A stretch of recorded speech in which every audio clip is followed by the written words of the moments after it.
All right, everyone. Welcome into Thursday Night Theory. We're going to go over the Week 11 Thursday night football game. We have Cincinnati heading into Baltimore. It's a 46-point Vegas game total, and we have Baltimore as 3.5-point home favorites. It gives Baltimore a 24.75 team implied total, and Cincinnati a 21.25 team implied total. Again, we're going to look at the line play. This is called the adjusted line play report. We always hear that football games are won and lost in the trenches. So why is no one looking at the play in the trenches to try to determine outcomes of these games? So that's what we're going to do with this adjusted line play report. We're going to try to explain what these numbers are and go from there. So typically we go into the away team first. We go into the offensive pass protection and what this category is. Offensive pass protection here, and same with the home team down there. Offensive pass protection and defensive pass rush, those two categories are adjusted sack rates. So if you want to think about that, a sack that comes on, let's say, 4th and 28 at the end of the game when they're trying to throw a long bomb is going to be worth a lot less than perhaps, let's say, it's 2nd and 1 and you record a sack on a 2nd and 1 situation where they're not really going to be, focused on a pass play on that particular situation. That's going to be worth a lot more than a sack that shows up, 4th and 28 at the end of a game. So you can kind of take that into consideration. Not all sacks are created equal, and we have Cincinnati at number 4 in offensive pass protection, so a very good adjusted sack rate, and Baltimore number 2 on defense in the adjusted sack rate. So the one thing about offenses is if the quarterback is getting the ball out of their hands very quickly, not taking a lot of sacks, obviously they're going to have a lot better pass protection category here because they're not taking sacks. Joe Burrow is one of those cerebral quarterbacks, similar to like Tom Brady, where he just knows what's going on in the field and he doesn't take a lot of sacks. Burrow's also very mobile, can move around the pocket, get out of the pocket, which is probably helping assist this number 4 rating. Baltimore, the defensive pass rush, they're getting sacks because they've been leading in a lot of games, but not necessarily in situations where you'd expect them to get sacked. So that adjusted sack rate pretty high there at number 2, which probably means they're going to get after Cincinnati. Cincinnati not going to, give up a ton of sacks. So it's kind of an even matchup there. Not necessarily anything to write home about other than Cincinnati probably going to be under pressure more than they're typically used to.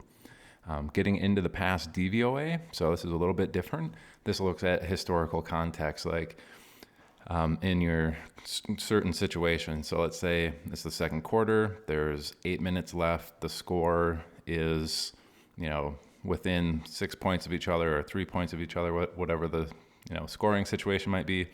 It's this time of the game in this quarter, we're at second down, 3 yards to go, and you run a pass play on that particular play. What is the average outcome? Were you better than that average outcome, or were you worse than that average outcome? And the better you are, or the more successful that was, the better your DVOA rank will be for that particular play. And the worse you are, the worse your DVOA would be. It's basically above or below what was a standard outcome or the average outcome for that particular play in that particular situation or scenario on the field. So we can see Baltimore still number 2 in the defensive pass DVOA, so they're very good this year compared to the rest of the league. And then Cincinnati down there at 18. They haven't been super effective passing the ball, or maybe if you've seen some success out of the pass game, it's more related to volume than it is efficiency. So it's kind of an efficiency or fantasy points metric based off of this. I would expect Cincinnati to need to get the ball out a little bit quicker than they're used to. It's going to lead to quicker throws. It's probably more beneficial for Tyler Boyd, some of these underneath routes to the tight end. We had Tanner Hudson kind of show out to an extent last week. I could see that continuing here.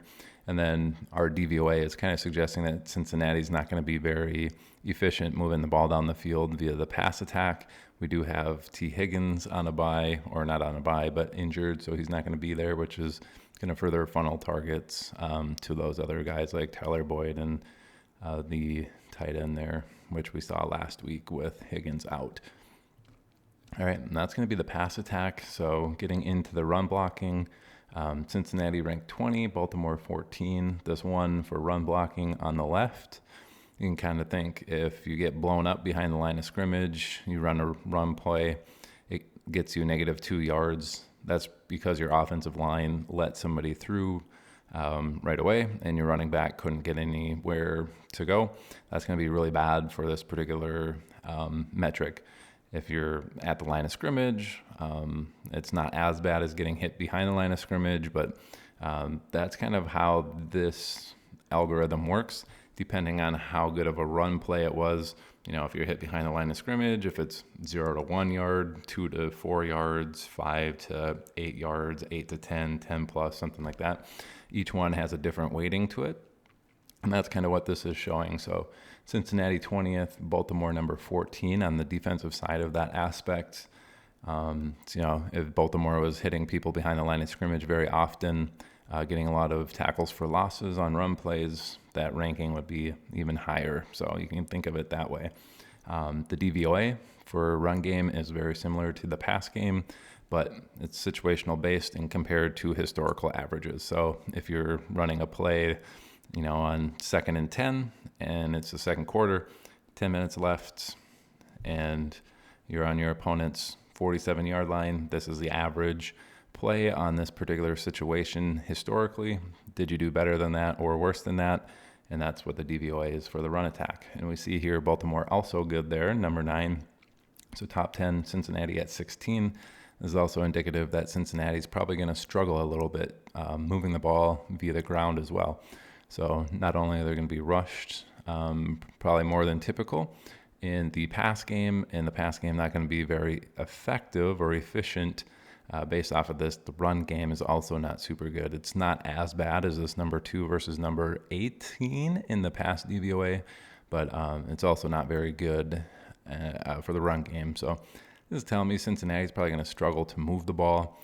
A lot of times in these situations, I'm interested in the kicker. 46 Vegas game total is pretty decent. They're projecting 21 for Cincinnati, but if they're really struggling on the offensive side, those players that are the ones getting those fantasy points, they're probably going to be a little less likely to score touchdowns in here.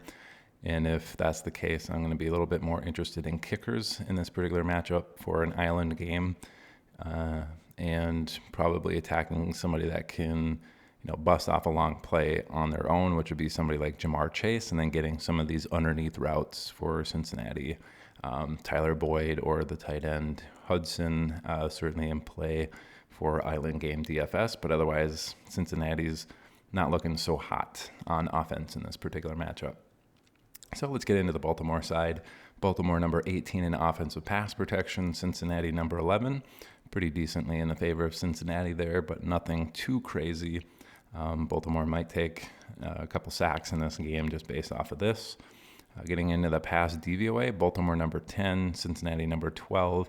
This is pretty even up, and typically when these are pretty even, the matchups are pretty even across the board, and it's the studs who kind of eat in these particular scenarios. I think for Baltimore, really, Mark Andrews seems to be the only stud there. Zay Flowers is the other one that gets involved. So if you're going to attack the Baltimore pass game, it would be one of those two, Andrews or Flowers, in my lineups. Andrews is probably going to be pretty popular. Flowers probably a little less popular. So a few less lineups having Zay Flowers in there compared to Mark Andrews, but also their prices are going to be a little bit different on there as well. And then getting into the run blocking side, this is where it gets juicy. Baltimore number 6 in offensive run blocking, Cincinnati 28th in stopping the run. So they give up chunk gains. Baltimore very good at getting chunk gains. And then the DVOA, Baltimore number 1 in the run DVOA, Cincinnati 29th. So Baltimore should be very, very, very effective on the ground. And this is looking like they're going to get explosive plays. And when I hear explosive plays, I start thinking Keaton Mitchell. And just with all of the chunk gains, we should see Gus Edwards have a good game as well. So if you're interested in winning a tournament, I think you could get a lot different from the rest of the field by playing both Keaton Mitchell and Gus Edwards in the same lineup. kind of getting a Cincinnati kicker in there, and then, filling out the rest of your lineup with people that you think are going to be in that top 6 in terms of fantasy scorers on the week. Baltimore defense certainly could be in play if you think they're going to generate quite a few sacks here against Cincinnati, and they're not going to get the ball out as quick with T. Higgins out of the picture here. Baltimore defense certainly in play because it looks like Cincinnati's going to struggle a little bit on offense. They shouldn't give up more than probably 16, 17 points in this. Wouldn't be shocked to see, Cincinnati with a touchdown and 2 or 3 field goals in this to get them to like 16 points. And then Baltimore really, really, really good on the ground here, so they should be able to sustain drives. And then the pass game is kind of neutral there, maybe under pressure a little bit in this matchup when they're passing the ball, but that run game is very effective. I would expect them to be able to sustain drives in this. I certainly would have them winning this game as well. If you're interested in placing bets on the game, I would certainly bet Baltimore to win this game. I'm not sure about this Vegas line at 3.5. It could be kind of a slow-paced game. Cincinnati plays kind of slow. This pace hasn't been updated yet on the FTN website, but this is last week's numbers where Cincinnati slow, Baltimore slow. So if that's the case, especially if Baltimore is winning, I'd expect them to be running the ball a lot, and that's going to be good for Gus Edwards, and that's going to be good for Keaton Mitchell and his explosiveness. So really, that's how I'm going to attack this game. That's how you can look at these adjusted line play reports. What do these numbers mean? What do the matchups mean? How do we look at this? So when you see me post these for the full DFS slate on Saturday on my Twitter account or on the YouTube channel, you can kind of take some of this information home, learn it, study it, look at these matchups, and maybe you can see something a little bit different than I do, or you can just get a better idea of how to attack certain games if you're interested in attacking a single game lineup, or Thanksgiving's coming up next week with a 3-game slate, how to attack those with a smaller player pool. So hopefully you learned a little bit about the adjusted line play report, how I think about these things, and kind of how you can build a game theory from this particular stuff. This is the play in the trenches. This is what wins games. This is what loses games. That's what we're always told. Games are won and lost in the trenches.